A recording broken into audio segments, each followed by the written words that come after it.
Good afternoon, everyone. My name is Kamakshi Vedyavan, and I am part of UPS Cyber Sentinel student chapter. I welcome all the participants who are interested into fields of information security. Hope you enjoy the talk. We all are religious users of applications in our daily life, and that in fact makes application security one of the most important features in the field of security. So, during this month of cybersecurity awareness, we, the Cyber Sentinels, are delighted to host yet another talk to raise your awareness on application security. We are honored by the presence of Mrs. Vandana Verma, an experienced professional who is a member of the OWASP Global Board of Directors and InfoSec Girls. She is truly an inspiration to all the amateurs starting in the field of cybersecurity. It brings us immense pleasure to be enlightened by her views on today's topic, application security, past, present, and future. Now, I won't take further of your time and would like Vandana ma'am to take over. Ma'am. Thank you so much, Kamakshi. That was very kind of you. So, hi everyone. Today we are going to talk about application security and where it all started, how it all started. Let me share my screen.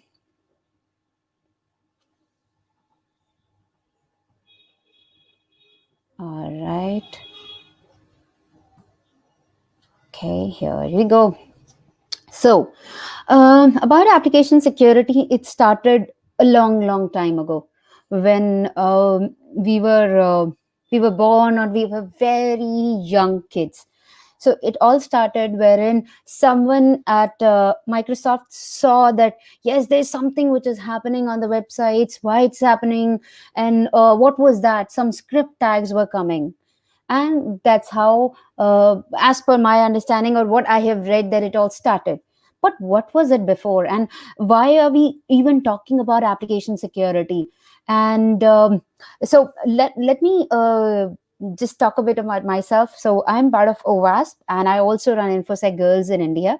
I've spoken at a few of the conferences in India and outside India. So here, so this is the HTTP or HTTPS history, wherein if I tell you that when we were introduced to the internet, it was Netscape browser which was helping us in getting to the internet, and that was like 1995 when we were two young kids, or some of you were not even born if I talk about that. So then TLS 1.1 was released. In 2006 and 8, TLS 1.1 and 1.2 was released. I remember there was one interview which I was giving, and there they were asking me a lot of questions around it. Like, okay, I need to go back and study, and that's when I studied in depth that what it is and why do we need it, what are the main things. So um, in short, when I was starting off my career in security, I didn't know that application security is a proper field altogether. Like, there's something called application security that exists in the world. There was something that I was doing in my day-to-day office work, and that was all. Nothing major, nothing less. But then when you are introduced to a few more things around you, then you understand, okay, these are the things that exist. Then came SSL labs, wherein you can test your own web application and figure out what's the strength of it, what it is. Even I can do that today. Like, I can check my website infosecvandana.com. There might be some flaws, I don't know, I haven't tested yet. So I can check infosecgirls.com. So all these things started to getting scan. People realize that yes, it's very, very important to have HTTPS.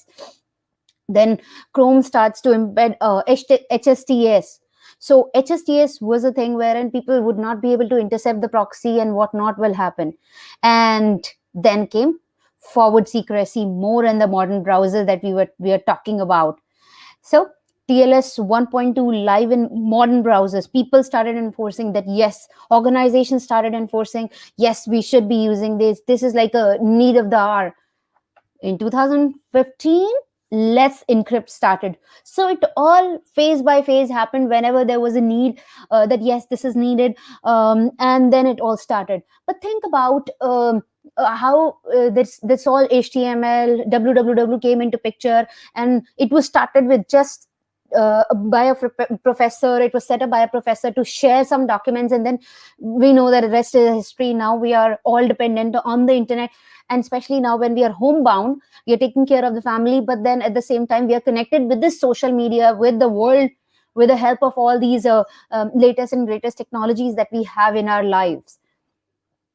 Now if you can see that these are the things that came on, like every year there's something that new comes up. Now if I talk about passwords, like that was all about http and https, but password is also one of the important things that is very much integrated with the applications, and that is how actually driving the force right now. People are talking about we should change the passwords, we should not change the password, this should be the password strength, and this should be, we should be doing with it, or we should be using passphrases. So it's like it grew over the years, that we started off with some random passwords, and then we started off with so many other things that okay, we would need this, then Unix access to the password database. So if you see that it grew over the years. And if I talk about having a password saved in MD5 with MD5, would you accept it? No, nobody would do that. So all these things grew over the time, and these new things came into picture, wherein like what was the thing, where it all needed. And if I talk about that, nowadays in 2020 we are talking about having password walls. Like I have so many user accounts. Think about how many of you have more than one account. I am sure every one of us. So is it so easy to remember the password? For me personally, no, I don't remember the passwords. So what should I do? And every now and then I forget this password, that password, and they're so big. What should I do? So I've started to keep different, I would say, passphrases which are very long so that I can remember it. At the same time, I've started using password walls so that I just have to remember one master password, and that's all. And do an MFA with that, not to miss. And these are very, very important for any application security. So let's talk about security testing history. So if you don't know, it was first started in first pen testing tool, that was Bombay, and then over the years there were things that were happening. The forces, they were testing applications, and all this security testing was happening, and people were getting to know, okay, this is something which exists. And in 1998, like SQL injection and Nessus project was released. And so if you if I, so in the beginning I was talking about Microsoft engineers coining the term cross-site scripting. So they saw that there are so many scripts that were coming to the websites, and there were scripting tags, and they realized that, see, if it's a script, where will it impact? It will impact the client side. So client side injection, wherein okay, we know that okay, SQL injection is there, but how about with the scripts? It's not a query, it's a script. So why not call it as CSS? But why CSS? CSS already exists. So how about coining it cross-site scripting? So they coined it as cross-site scripting, and we all know that it's part of OWASP top 10, and OWASP comes up with the 10 top 10 threats every year, every 3 years, and the next one is set to release in 2021. Now, so 2001, I remember I got to know that okay, there is a OWASP web code project that was released, and I was too young to know about all these things. And when I was first introduced to all these things, especially I remember I was told about OWASP testing, right? That you should take it as your holy book and you should read thoroughly. And trust me, it took me good some time to understand every bit of it, that okay, what it is in a WASP testing, right? And I never knew that there is a community that exists. It's just a book that I have to read, okay, and then I have to go through the challenges which are part of OWASP webcode, and which used to come in CDs if I remember correctly. And then you have to install it, download it, and then start using it. So it was like a very tedious task. And then OWASP came into picture, and when it came into picture, it was like There were developers who were very who wanted to see that why there are bugs coming up in their code and how they can fix it. So this guy comes up with Zap, and then now it's an OWASP flagship project. So now in 2012 2013, this DevOps with security started to become a thing. Now, DevOps, which is development, operations team, security team, they used to work in like in their own world.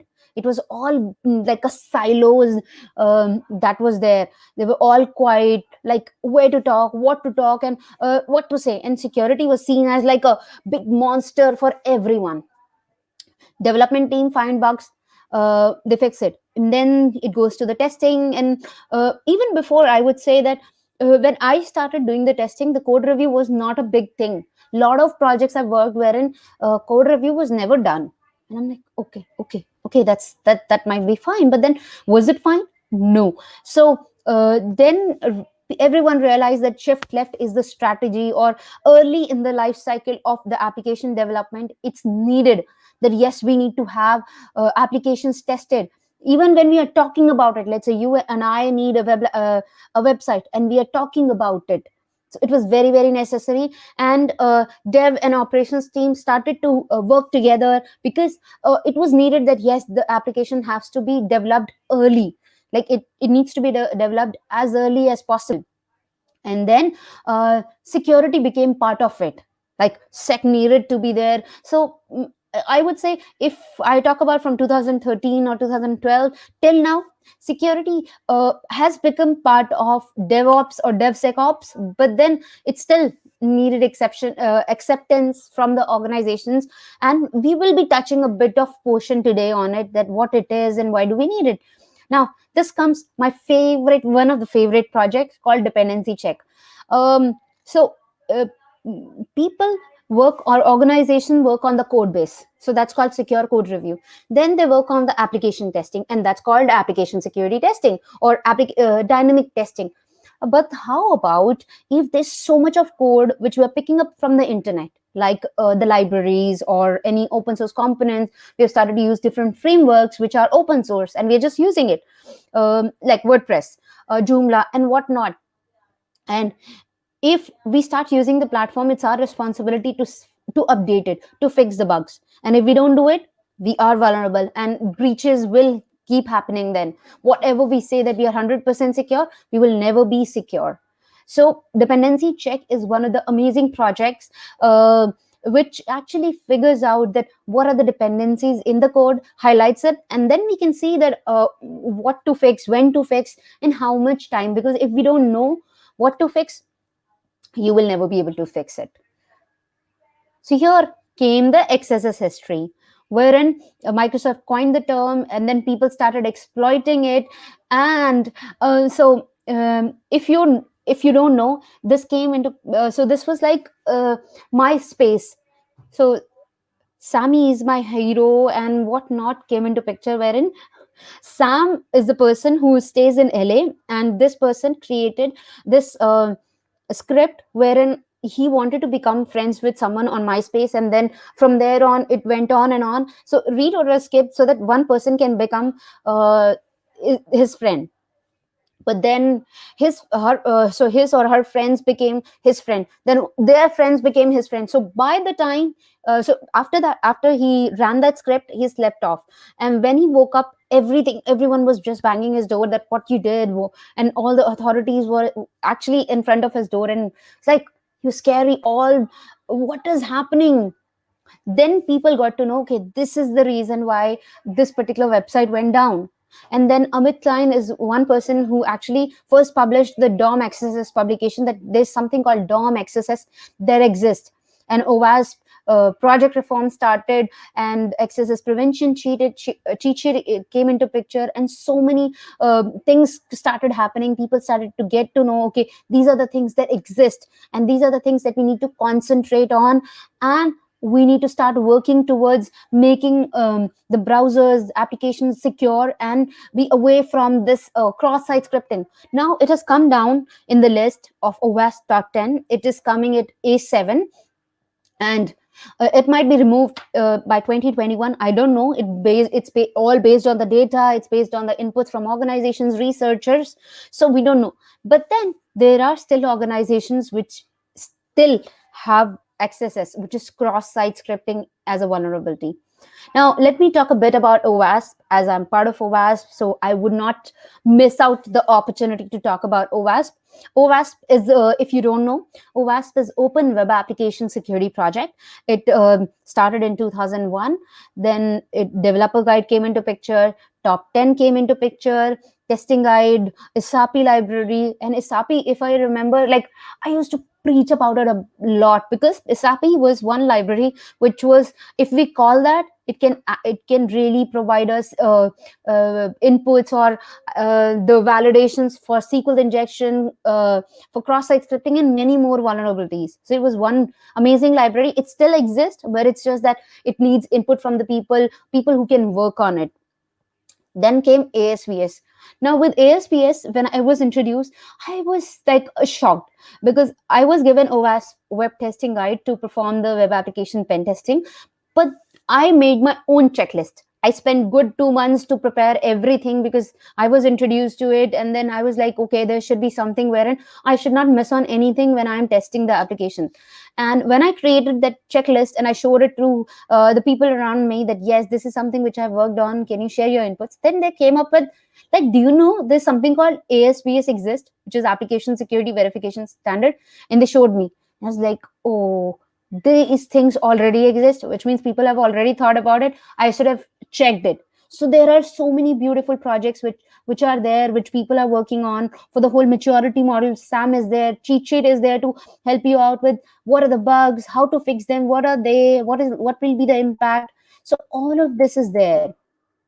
And if you look at the OWASP.org page, there are so many projects that can help you. Starting with not with web application security, but not limiting to web application security. It's gone to mobile application security, IoT, cloud security, Kubernetes, and whatnot. And there are so many projects which are flagship projects, which are the highlighted projects which people have accepted, and they become a flagship project. So you can take a look at here. Now, let me go back in time and talk about, like, how the development was happening. So it was like, there is an architect team which will sit with us, and they will talk about, actually they wouldn't sit with us, but then they will sit with the client. They'll architect the application, they will write down, create a plan, and create a design document.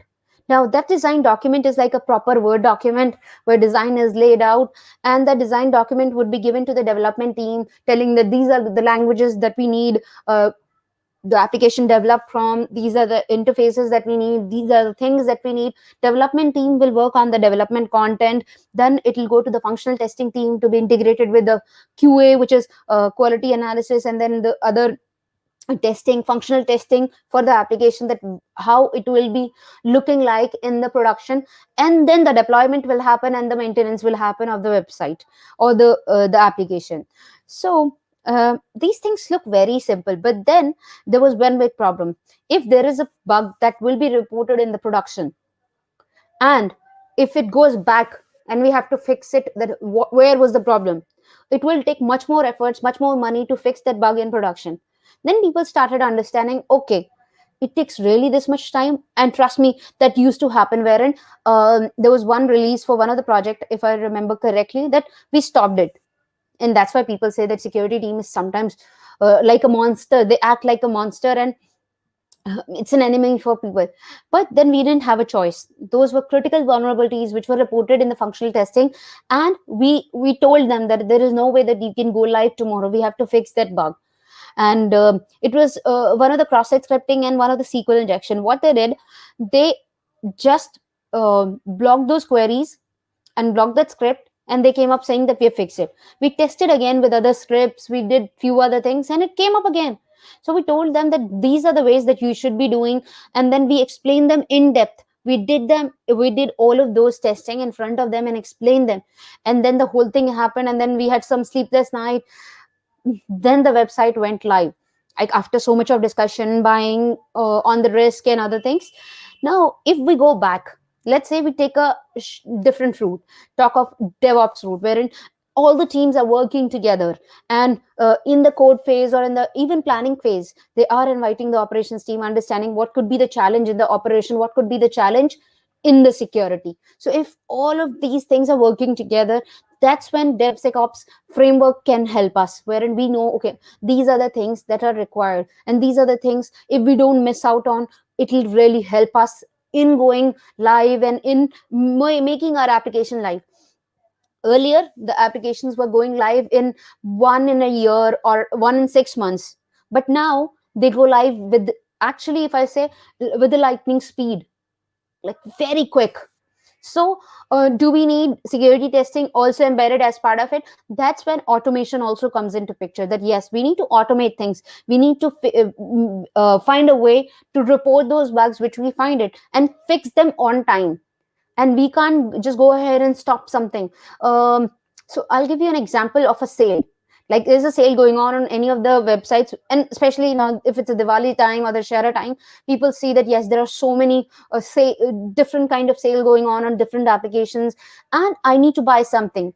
But if there is a flaw that comes in, uh, um, people tend to get like bring up their load, that there are so many people who are coming in and shopping, and I need to make sure that my website is up.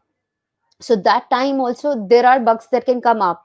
So that's when this automated DevSecOps framework really helps, that okay, these are the bugs that we found, it we might not have worked on it that moment, but then we are going to fix it.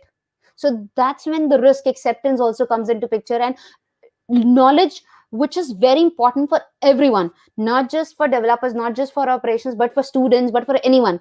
And now when we're talking about this with all the students, it becomes even more important for me to share that if we start early, like you all, I have seen that UPES and especially all the students are very much active in the security community and the, I would say, technology community. I have interacted with a lot of students past year at seasides, and this year at seasides, they're super active. So they know, okay, these are the things that exist. So it's very very important to understand that yes, there are multiple facets to application security, and not just the web applications, not just the thick client application, but the softwares, all of that also comes into picture.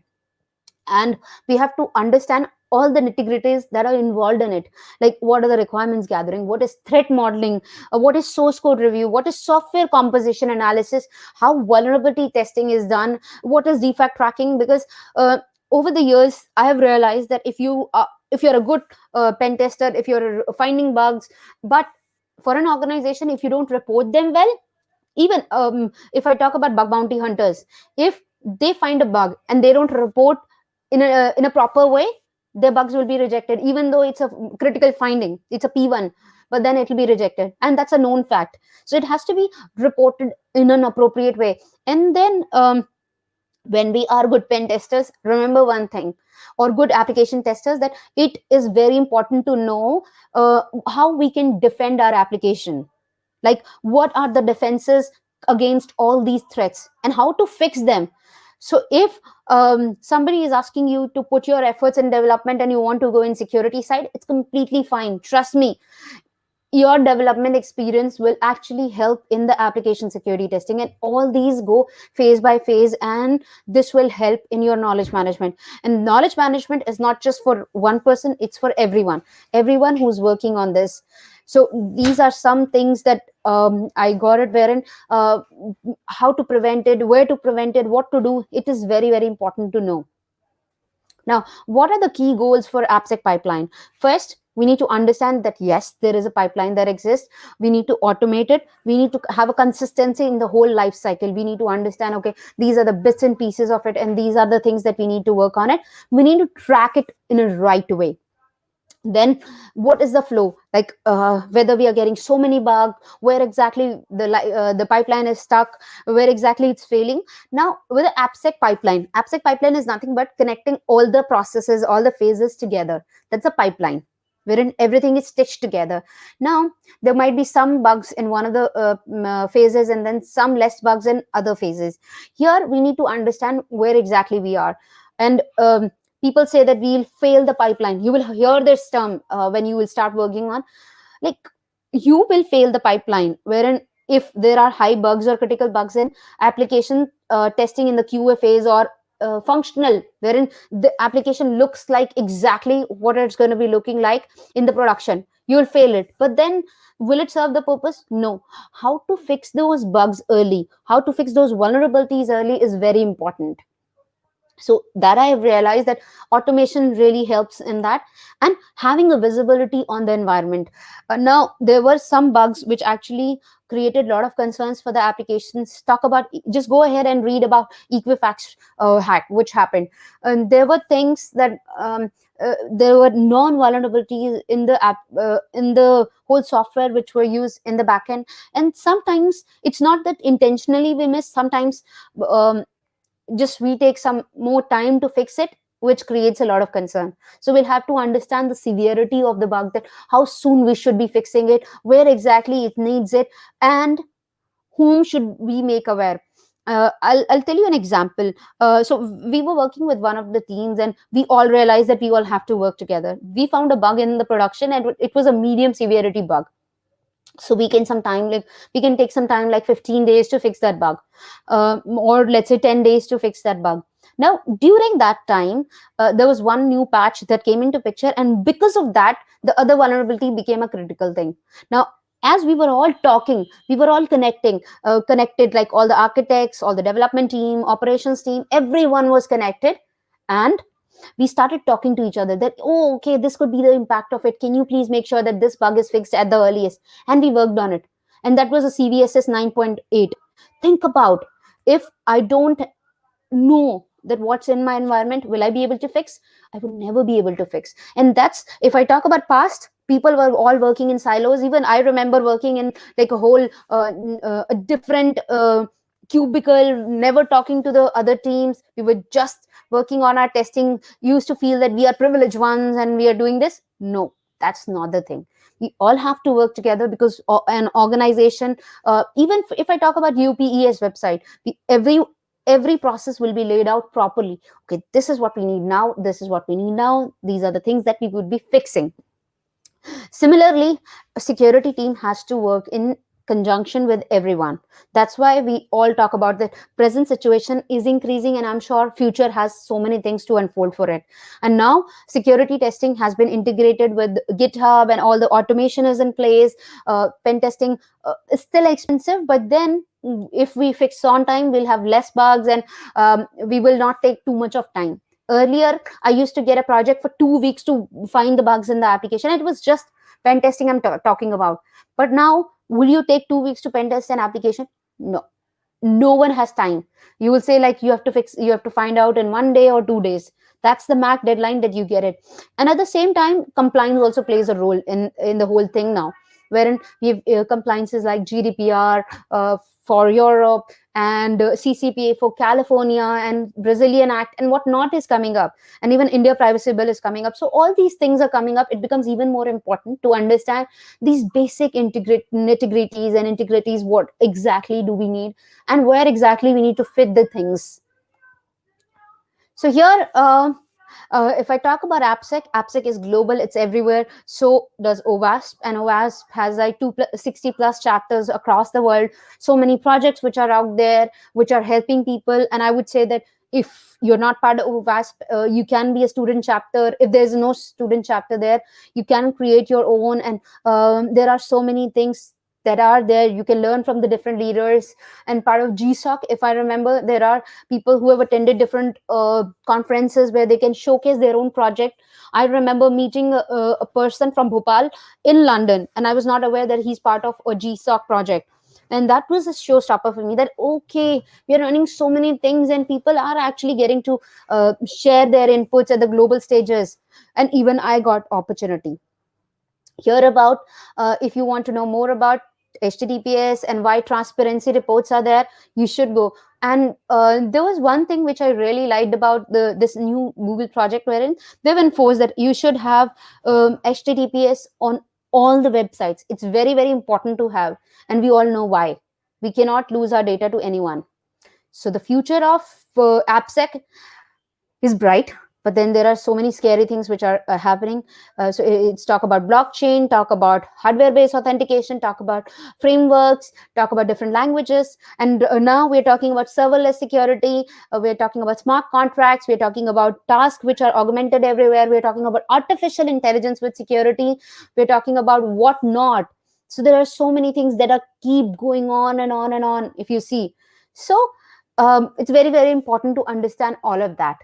And these are the two projects which I would recommend that you should read. So Phoenix project is too close to my heart, and I thoroughly love it. It's one beautiful book that I recommend to everyone and anyone. Like, you should start reading it. So I would like to thank my friend Jim Manico, who's guided me on then that how can I draft this deck around the history of AppSec, and because he has given certain keynotes at different places. So I am thankful, and he's one amazing person in application security who's contributed to many projects, starting with OWASP Top 10, ASVS, and whatnot. So even now cheat sheet series as well. So many projects. He's the leader and he's helping us. He's been a great board member, and he has been helping us all this while. So this is where you can reach me. I know this was a quick short call because I wanted to take questions from you. If you have any question, be candid about it. I will try to answer as much as possible. And my DMs are open. I might be a little slow, but I will always respond back to you. I'm there on LinkedIn. Do feel free to send me a note, and I'll be more than happy to have a conversation with you. It's a learning for me because what I have realized, when I talk to students, I learn more because you know the things more than me, because I am working on a different field wherein I'm working towards the leadership, and then I'm working towards the ground zero as well. But then you know that how things get done fast and what are the new things coming up, and you are super fast, I would say. So I would love to connect with all of you, and looking forward to the conversation today. Thank you so much. Let me stop sharing. Man, Here am there I. are some questions, so I will just present it on the screen and Sure. we'll to answer. Okay.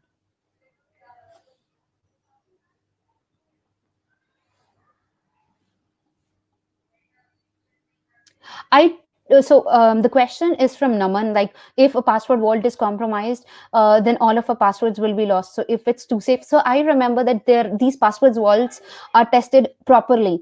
There are few, so I'm not gonna preach anyone, but then there are few that I've used and I really love them and I'm still using them, and people keep testing them. So there's nothing which is 100% secure, but then there are few things that we need to trust on. So, I use LastPass a lot, so I would say that I really like that. Or even OnePass is really good, and there are few others in the market which you can use. But then yes, people are making sure that they remain secure, and then they keep testing it. If there is any flaw, the teams are working day in and day out to get them fixed. But I totally agree, if all the passwords are lost, then what can be done?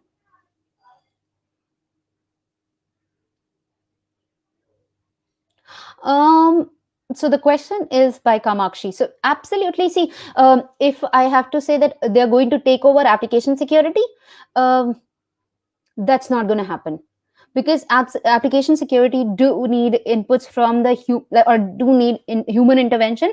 It will help humans in reducing their work. We can look at other things that can happen, like when we started automating these efforts, there's one thing that has happened, that we have upgraded ourselves or modified our way of working towards application security from earlier ones. Like, it was just an application that we are working on, and then now we are talking about cloud native applications, we are talking about serverless architecture, we are talking about Kubernetes and whatnot, even containerized applications. Think of that. How good is that? Like, application can be just installed in a container, and then everything can work, like the whole world itself in the container. So I would say automation will always help us, but it's never going to take over application security. It cannot take the place of pen testing, which is, there are few things that we would need to do, and that's totally my perspective.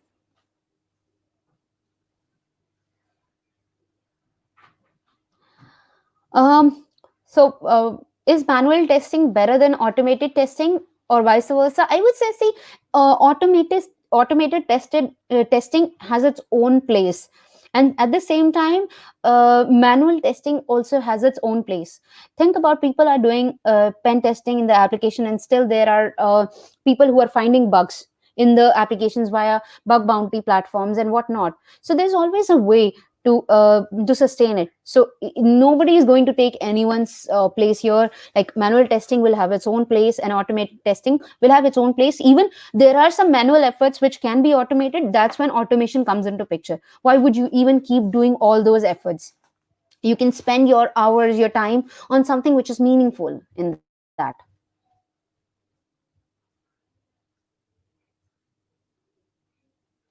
Why the concept of booming password vault is booming? Because, see, earlier people were typing their passwords on notepads. Even I have done it, but then realized, no, anyone can come and open the notepad and get to see the passwords. So is it a good practice? No, it's not a good practice. And especially when you are in security, you understand that, okay, these are some problems that should not occur.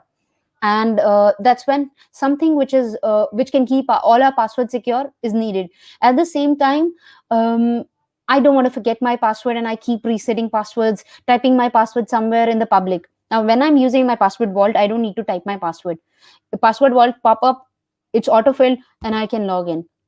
And password vault people cannot get access to till the time they have access to my master password, or the TOTP generator, which is time based OTP generator, which is some app that I'm using, or push notification on of my thumbprint or my facial expression. So without biometrics, no, they cannot. And password walls are only easing our load, because we are going on so many applications. Like, think about social media. I have so many social media accounts. I'm sure you will also have. I have so many mail accounts. I have so many other accounts which I work on. And as a human, I don't tend to remember all the passwords, and I don't want to keep same password for every website. I don't like keeping that. Again, that's not a good practice. So I think using password vault is a good practice.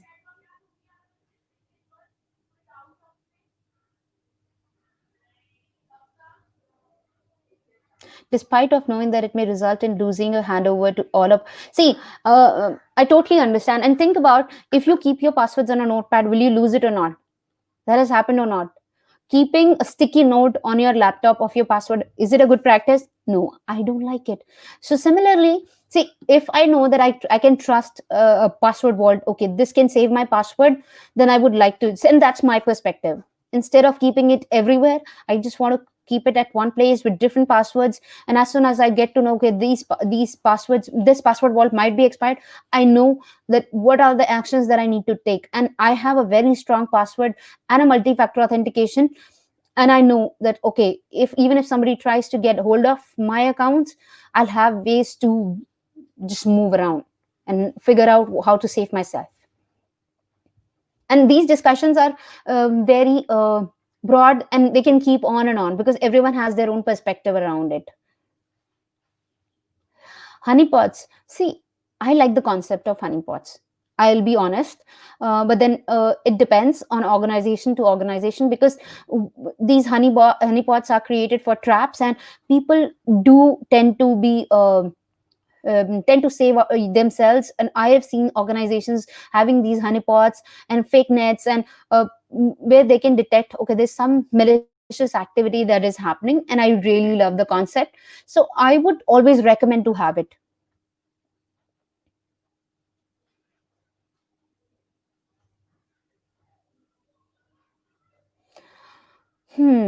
Okay, so your question is more around neural networks with the automated machines to give a more cognitive style. See, again, people have started doing it. But what are the possibilities? I am not too sure about it, so I wouldn't comment on that. But then people have started to understand the value of cognitive style, and then how they can train their machines using neural networks and all what is happening. So I am still new to it, so I would not comment on that. There are so many wonderful champions out there. You can reach out to Arun Mane. He's one amazing champ who knows a lot about these things. So probably he'll be really helpful in that area. Okay, ma'am. That's all for the questions now. So now I'm adding Kamakshi. So yeah. Yeah. Um, Thank you so much, ma'am. I, on behalf of whole Cyber Sentinel UPS student chapter, extend a very heartfelt vote of thanks to you for delivering such an insightful session on application security, past, present, and future, and also on answering all the queries of students. And thank you to all the participants who are watching us. Hope you must have gained knowledge.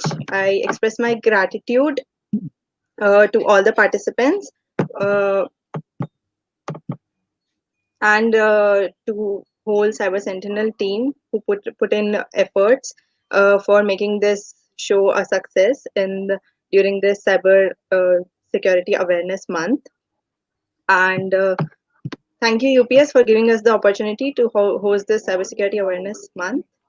Thank you, everyone. Thank you Thank so you, much, ma'am. everyone. Thank you, Thank ma'am. you. Thank you for inviting me. I'm really honored. Yeah. Thank you, ma'am.